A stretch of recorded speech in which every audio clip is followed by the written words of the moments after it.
আছো? ভালো। জিজ্ঞেস করবে না আমি কেমন আছি? ইচ্ছা নেই, আগ্রহও নেই। অনেক বদলে গেছো তুমি ফাহমিদ। মানুষ মানুষ মরে গেলে পচে যায়, আর বেঁচে থাকলে বদলায়, কারণে অকারণে বদলায়। আমাদের ঝগড়ার কিছুদিন পরে আমি জানতে পেরেছিলাম যে ওই মেয়েটার সাথে তোমার কোনো সম্পর্ক ছিল না। তারপর আপনি আমাকে অনেক খুঁজেছেন, কিন্তু পাননি। ফাহমিদ, ওই দিনের জন্য আই এম রিয়েলি সরি। আমি না রাগের মাথায় কি কি বলে ফেলেছিলাম আমি নিজেও জানি না, কিন্তু আমি এখনো তোমাকে ভালোবাসি ফাহমিদ। Nice jokes. জোকসটা ভালো ছিল। একদিন পর বুক ফেটে হাসি আসতেছে। আমি জোকস করতেছি না, আমি সিরিয়াসলি বলতেছি। লজ্জা লাগে না? লজ্জা শরম নাই আপনার? একটু তো হায়া লজ্জা শরম এগুলো থাকা উচিত একটা মানুষের। ভালোবাসা মানে কি?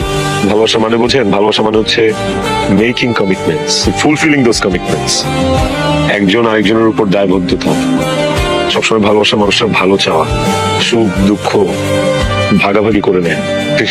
আরে কি বলি, এইসব ছিটে ফোটাও তো আপনার মধ্যে নাই, ছিলও না। ফাহমিদ প্লিজ আমাকে বোঝার একটু চেষ্টা করো। আপনি কি ভুলে গেছেন ওই দিন আমাকে আপনি কি কি বলেছিলেন? অনেক কথা বলেছি, স্পেশালি ওই কথাটা, স্ট্যাটাস।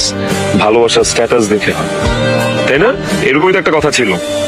সরি টু সে, এখন আমার আর তোমার, আই মিন আপনার, আমার আর আপনার স্ট্যাটাস, এর মাঝখানে যোজন যোজন দূরত্ব, অনেক ডিস্টেন্স।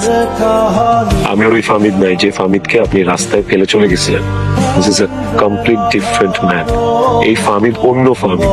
তার প্রতি আমার কোনো রাগ ক্ষোভ গ্রাজেস কিচ্ছু নেই, মাফ করে দিচ্ছি। বাট একটা কথা কি জানেন, আপনি চলে যাওয়ার পর আমি আর কাউকে ভালোবাসতে পারিনি। আমার মধ্যে থেকে ওই ভালোবাসাটা জন্মই নেয়নি কারোর জন্য। আজ পর্যন্ত আমি আর কাউকে ভালোবাসিনি। আমি জানি না আমি আর জীবনে কোনদিন কাউকে ভালোবাসতে পারবো কিনা। সুন্দর লাগতেছে। ঠিক আছে।